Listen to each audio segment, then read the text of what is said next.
से अहम सवाल जो शायद बहुत सारे लोग जानना चाहते हैं, बानी पीटीआई की वापसी होगी 2025 में और क्या वो अवाम में नजर आएंगी हमें दोबारा से? अब पहले किसका जवाब दिया जाए? जिसका आपका दिल करता है क्योंकि हर एक की तारीखें अलग अलग है। शहबाज शरीफ साहब से शुरू देखिए, करते हैं। क्योंकि मैं तो बड़ी बानी पीटीआई की किस्मत पे ही बड़ी रश्क आता है कि अव्वल व आखिर की कहानी वो बन चुके हैं। देखिए, मैं उनके ऊपर तो मेरी मुतअद्दिद पेशगोइयां इकराजी पूरी हुई। 22 में मैंने कहा था और आपकी ट्रोलिंग भी उन्हीं पे होती है। ऑपोजिशन तख्ता उलट सकती है। हाँ। बहुत ट्रोलिंग हुई मेरी, क्योंकि वो उनको लगता है कि शायद मैं इनके खिलाफ हूं। मैंने सितारों की जुबान में देखिए, जाती ख्वाहिश पे इंसान राय दे सकता है, प्रेडिक्शन नहीं दी जा सकती। तो 2022 में मैंने खान साहब से कहा कि जो है ये सितारा जो है अभी जवाल पजीर है, ये होम्योपैथिक ऑपोजिशन तख्ता उलट सकती है। ये ना हो कि मुद्दत को बाय हुक और बाय क्रुक पूरे करने के चक्कर में आगे खान साहब को इद्दत ना काटनी पड़ जाए। फिर 18 जुलाई 2023 से सितारा खतरनाक हो गया, जिसकी बिना पे मेरी प्रेडिक्शन थी कि मुझे खान साहब की आइसोलेशन नजर आती है। अब इकरा जी, उस आइसोलेशन का मतलब जिला वतनी थी या उस आइसोलेशन का मतलब उनकी जिंदगी को भी खतरा हो सकता था? तो ये वक्त ने हमें बताया, क्योंकि मैं हमेशा आप लोगों से कहती हूँ गैब का इल्म सिर्फ अल्लाह ताला की जात के पास है, ये अंदाजों का इल्म है। तो वो आइसोलेशन कैद की शक्ल में उनकी नजर आई। अब जिस सितारे ने उन्हें इस आइसोलेशन में फंसाया, वो इनको 2 तारीखों से रिलीफ देने जा रहे हैं। वही सितारे 12 जनवरी 2025 से, और दूसरी डेट है 10th of February 2025 से शुरू होने वाला जो वक्त है। मतलब आसमानी सितारे रिलीफ की शक्ल बिल्कुल बना के बैठे हुए हैं।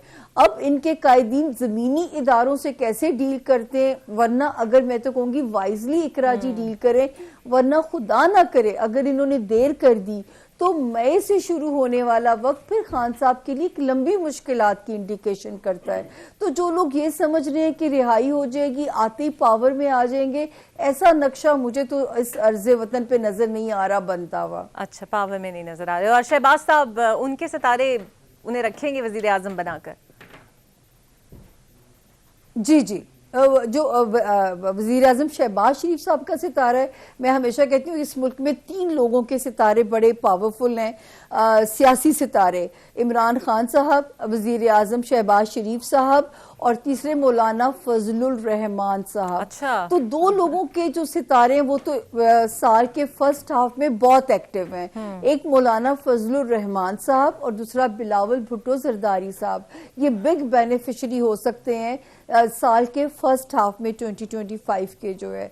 अब इनको क्या किस तरह इनको किस्मत नवाजेगी ये गैब का इल्म है, लेकिन इस वक्त जो है सियासी दुल्हा जो है इनमें से कोई भी एक जो है ना, किसी का भी लॉटरी लग सकती है। शक्ल क्या होगी ये गैब का इल्म है, ये मुझे नहीं अंदा पता। तो ये बिलावल साहब अगर सियासी दुल्हा ना बने तो पर्सनल लेवल पे दुल्हा बन सकते हैं?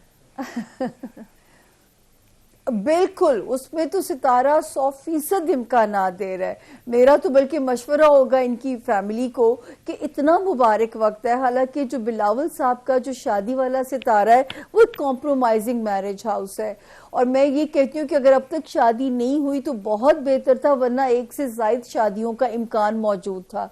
तो अब तो 100% सितारा जो है उनको सपोर्ट कर रहा है। दूसरा, इकरा जी, जैसे आपने शहबाज शरीफ साहब के सितारे का पूछा, तो ये जो वजीर आजम का मनसब है ये पाकिस्तान के जायचे में ही कंट्रोवर्शियल है, क्योंकि आप हिस्ट्री उठा के देख लीजिए, जितने सदूर आए सदर आरिफ अलवी समेत सब 21 तोपों की सलामी लेके रुखसत हुए, लेकिन वजीर आजम का मनसब ऐसा है कि कोई अपनी मुद्दत पूरी नहीं कर पाया।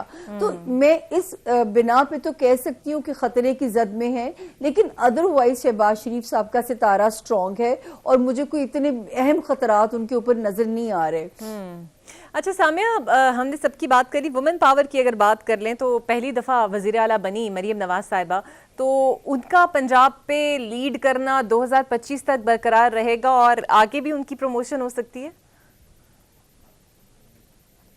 हाँ जी, देखिए, मरीम नवाज साहिबा ने जब कदम भी नहीं रखा था ना पॉलिटिक्स में, तो मैं कहा करती थी इकरा कि 2025 वो साल होगा जब मरियम नवाज साहिबा को अपनी तगोदो का रिवॉर्ड मिलेगा।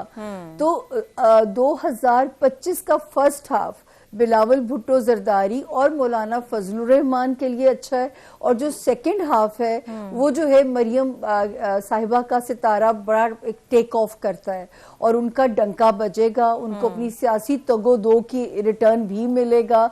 मैंने कहा ना, सिर्फ मुझे अल्लाह ने इतना महदूद इल्म दिया है कि आजमाए कैसे जाएंगे और नवाजे कैसे जाएंगे ये गैब का डोमेन है, लेकिन मरियम नवाज साहिबा का सितारा 2025 के सेकंड हाफ से तरक्की पकड़ता है।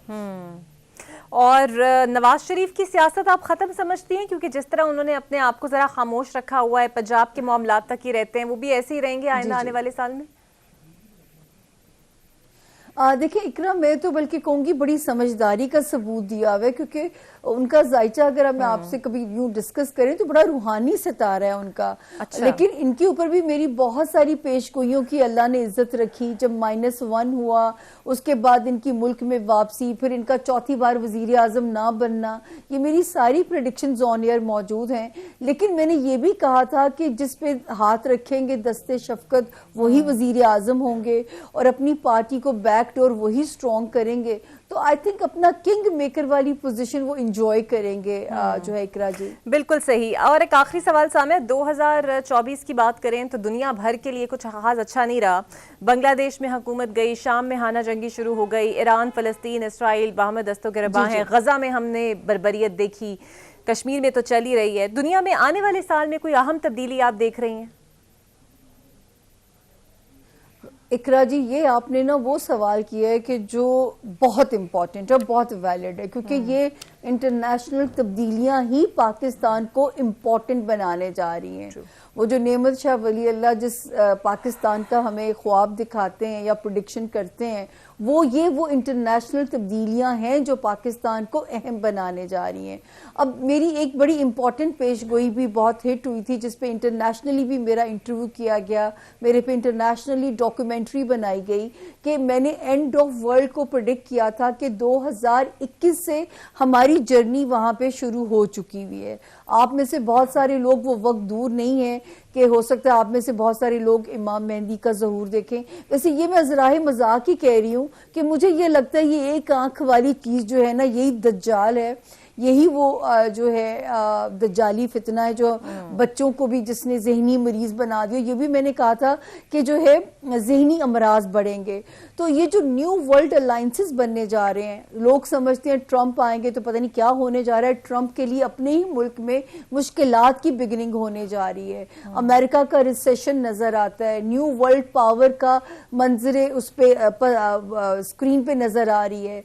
तो जो न्यू वर्ल्ड अलायंसेस बनेंगे, फॉर्चुनेटली पाकिस्तान उसका हिस्सा होगा। तो मुझे यही लगता है कि हमसे ज्यादा उनकी मजबूरी होगी हमारे मुल्क को सरवाइव कराना, जिसकी बिना पे पाकिस्तान में इन्वेस्टमेंट या इन्वेस्टर्स भी आएंगे। लेकिन ये भी हमारी थोड़ी सी बदकिस्मती आप कह लीजिए कि गजा से गजवा हिंद की जर्नी भी यहीं से स्टार्ट हो जाएगी। ठीक है। 2025 में आप लोगों को वो टीजर्स नजर आएंगे कि जो कि गजा से गजवा हिंद की जो है वो जर्नी भी आप लोग देखोगे।